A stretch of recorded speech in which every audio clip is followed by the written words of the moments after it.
हृदय मंदिर के आराध्य मेरे सतगुरुदेव संत गोपीदास साहेब के चरण कमलों में अनंत बंदगी करते हुए यहाँ उपस्थित परमात्मा के सभी नेमी प्रेमी भक्तों को मेरी सप्रेम शाहे बंदगी शरण।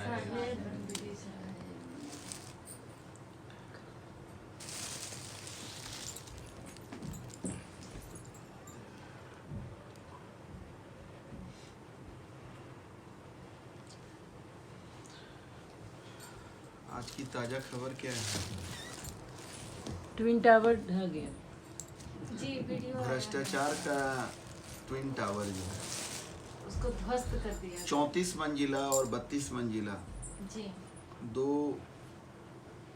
बिल्डिंग बनाया गया था अगल बगल जी जुड़वा की तरह, जी उसको ट्विन टावर कहते हैं। 34 मंजिला सोचिए कितना ऊंचा होगा, बहुत और 32 मंजिला पूरा इलाका में काफी दूर से ही वो दिखता था।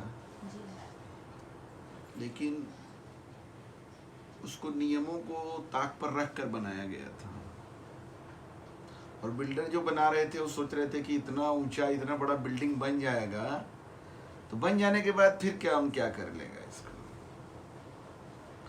ऐसा सोचकर उन लोग 100 करोड़ के आसपास जो है पूंजी लगा करके लोगों से पैसा ले करके बिल्डिंग बना दिए। वो बिल्डिंग को ध्वस्त करने में ऐसे तो 6 महीने से तैयारी चल रही थी, जी जी लेकिन 9 सेकंड लगा। 9 सेकंड में वो बिल्डिंग जो है ताश के पत्ते की तरह झर करके ध्वस्त हो गया। धुआं धुआं उड़ गया। इसी तरह से अभी प्रवीण जी जो चर्चा कर रहे थे, तो जो पाप का साम्राज्य जो बना के रखते हैं लोग ना, वो काफी अपना जीवन को लगाते हैं उसके लिए, और वो साम्राज्य तो बना लेते हैं जी। लेकिन परमात्मा का जब उसके ऊपर प्रहार होता है ना, तो कुछ सेकंड में वो ध्वस्त हो जाता है। 3500 किलोग्राम विस्फोटक सामग्री का इस्तेमाल किया गया जी उसको ध्वस्त करने के लिए। हर मंजिल पर जो है विस्फोटक रखा गया था, लेकिन सारा जो विस्फोट किया गया वो फाइनल हम देखें, जी जैसे पानी का मोटर चलाने के लिए एक स्विच होता है ना हरा रंग का, तो दबा देते हैं तो मोटर चलने लगता है, वैसा ही एक स्विच था।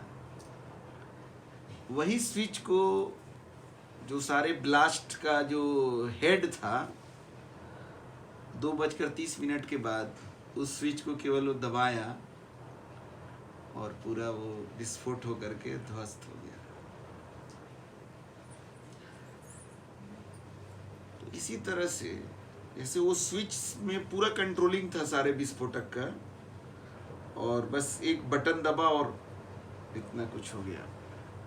इतना धुआं निकला जो कई किलोमीटर तक गया धुआं। आसपास के ऊंची आने वाले समय में उसका पर्यावरण पर प्रभाव पड़ेगा, बहुत कुछ बातें हैं। 60,000 टन मलबा निकला,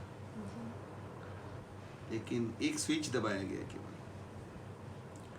तो उसी तरह से जो ब्रह्मांड है ना, जैसे वो ब्लास्ट करने वाला, वो सारे अपने ब्लास्टिंग का जो सिस्टम था उसका एक कंट्रोलिंग बटन बनाया था। फाइनली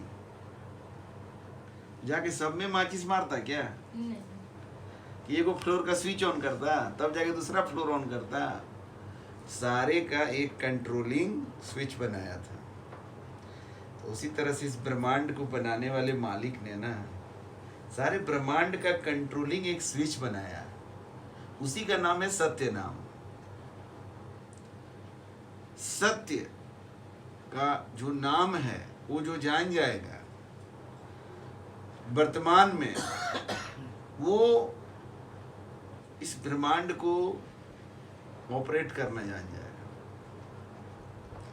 ब्रह्मांड के जो ऑपरेटर हैं, इसके जो सबसे जो करता हैं, इसके समर्थ पुरुष जो हैं, उनका रहस्य जो है उसके हृदय में आ जाएगा,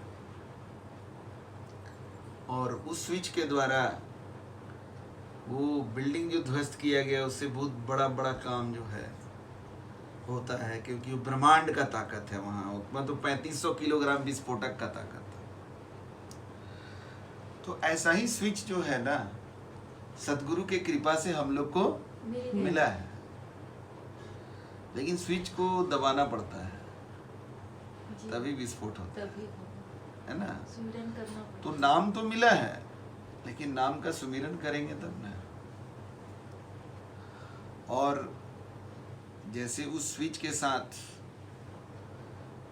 कोई भी उसको नहीं दबा सकता था ना, उसको दबाने के लिए किसको रखा गया था, जो पूरे उस ब्लास्ट वाले सिस्टम का जो हेड था। हेड था उसका। कहने के लिए आप कह सकते हैं कि स्विच ही तो दबाना है, कोई दवा दे सकता है। कोई भी दबा सकता है, जी, लेकिन नहीं। कोई नहीं दबा सकता।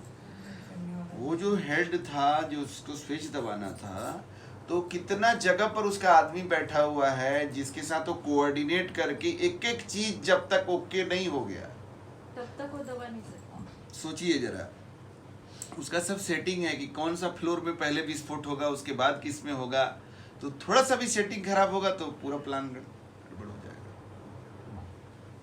तो सारा चीज देख करके ना उसको स्विच दबाना था, वो ऐसा नहीं है कि कोई गया दबा दिया।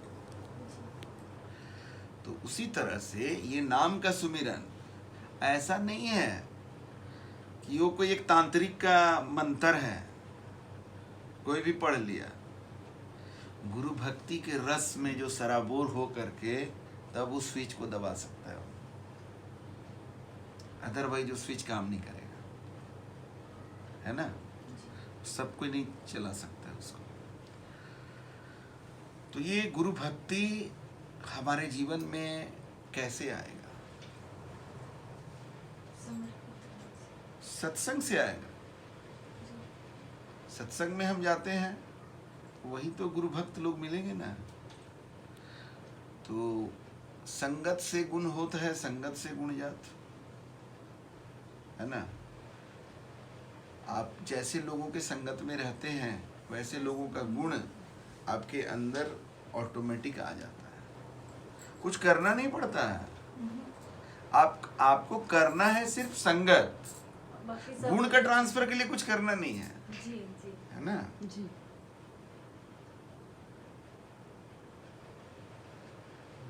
पारस में और गुरु में बड़ो अंतरो जान, एक लोहा कंचन करे और गुरु कर ले आप समान।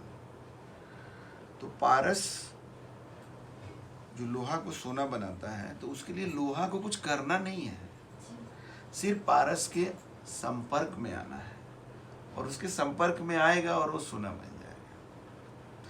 उसी तरह से गुरु जो होते हैं वो पारस से बहुत बड़ा अलग काम करते हैं। पारस तो लोहा को सोना बनाता है, लोहा को पारस नहीं बनाता है। जो लोहा सोना बन गया वो दूसरे लोहा को सोना नहीं बना पाएगा, वो बस वही सोना बना सिर्फ।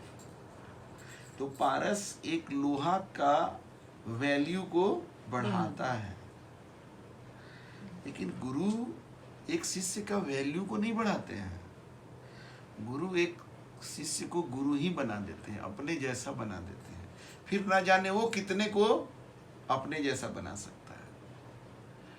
तो पारस और गुरु में एक अंतर हो जान, एक लोहा सोना करे गुरु कर ले आप समान, अपने जैसा कर लेते हैं। लेकिन उसके लिए करना क्या पड़ेगा? संपर्क में हमें रहना पड़ेगा। संपर्क कैसा? कोटि बरस लोहा रहे जो पारस के संग। एक लोहा का टुकड़ा पारस पत्थर के पास करोड़ों वर्ष पड़ा रहेगा, तो आप देखेंगे तो लगेगा कि तो पास में है उसके, लेकिन वो सोना नहीं बन सकता है जब तक कि सटेगा नहीं, टच नहीं होगा जब तक, तब तक वो सोना नहीं बन सकता।